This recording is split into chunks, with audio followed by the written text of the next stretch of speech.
Hello, bonsai enthusiasts, and welcome back to our channel. Today, we're diving into one of the most transformative and artistic aspects of bonsai cultivation, wiring.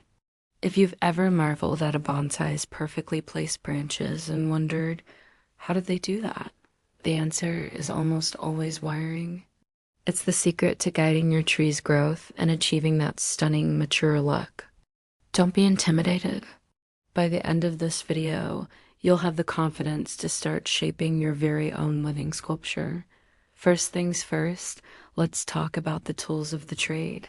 You'll primarily see two types of wire used for bonsai, anodized aluminum and annealed copper. So what's the difference? Aluminum wire is softer, more forgiving, and easier to work with, making it absolutely perfect for beginners and for deciduous trees with delicate bark.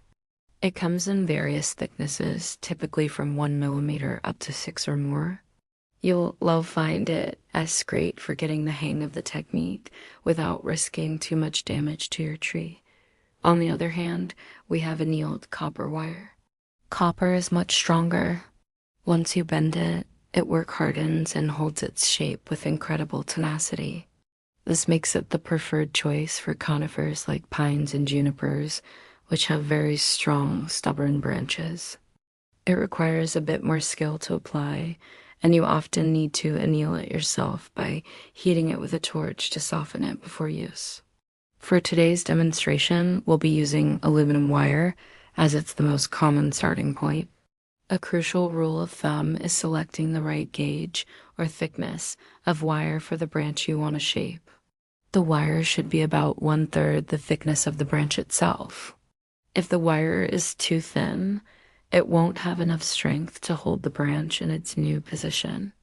If it's too thick, you risk breaking the branch or damaging the bark when you apply it. It's always better to start with a slightly thinner wire and, if needed, double it up by running a second wire alongside the first for extra support. Before we even touch the tree, let's practice the basic wrapping motion. Hold a piece of wire and imagine you're wrapping it around a branch. You want to apply the wire at a consistent 45-degree angle. This angle is the sweet spot. It provides the best holding power without girdling the branch or wasting wire. Too steep of an angle and the wire won't hold. Too shallow and you'll end up with too many coils, which can restrict sap flow and leave ugly scars. Practice making smooth, even coils in the air or on a spare chopstick until it feels natural. Now let's move to the tree. The first and most important step in wiring is anchoring your wire properly. A wire that isn't anchored is useless. It will just spin around the branch when you try to bend it. The most common way to anchor is to secure the wire on the trunk or a thicker, more stable branch before extending it onto the target branch.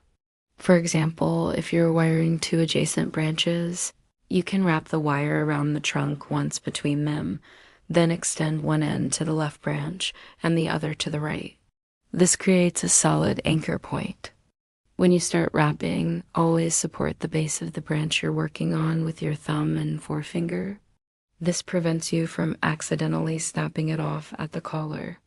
As you wrap the wire around the branch, use your other hand to guide the wire, maintaining that 45-degree angle. Your fingers should walk the wire up the branch. Don't just twist the wire around the branch. Instead, think of it as bending the branch to meet the wire. This mindset helps ensure a snug but not too tight fit. Make sure the wire is in contact with the bark along its entire length. Any gaps will create weak spots where the branch can kink or break when you bend it. Alright, the wire is on. Now for the magic, the bend. This is where the artistry comes in. When you bend the branch, always bend from the outside of the curve. Your thumbs should be on the inside of the bend, supporting the branch, while your fingers apply gentle, steady pressure on the outside, right where the wire is. This technique distributes the pressure evenly and uses the wire's strength to support the wood. Listen to the tree. You might hear a slight creak, which is often normal, but if you feel excessive resistance, stop. It's better to make several small, gradual bends over time then one aggressive bend that breaks the branch. Let's discuss some common wiring patterns. For wiring a single branch, you can anchor the wire by wrapping it around the trunk at least 1.5 times before moving onto the branch.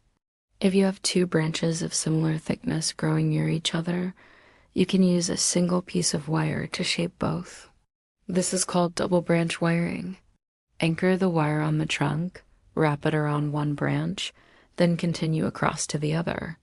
This is very efficient and provides excellent stability.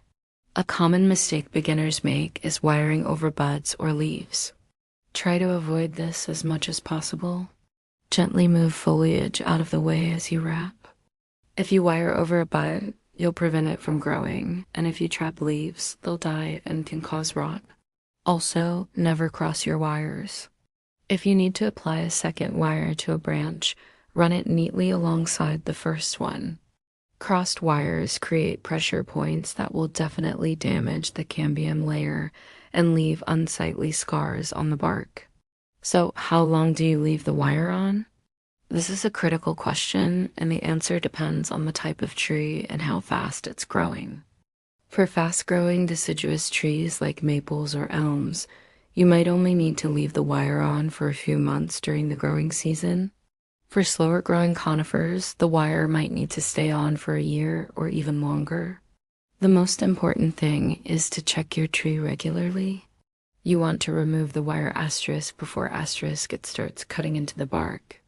If you see the bark starting to swell around the wire, it's time to take it off, even if the branch hasn't fully set. Removing the wire is just as important as applying it. Never, ever try to unwrap the wire.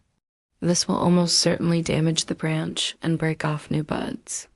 Always use wire cutters, specifically bonsai wire cutters with a rounded head that can get in close without damaging the bark. Cut the wire at every turn.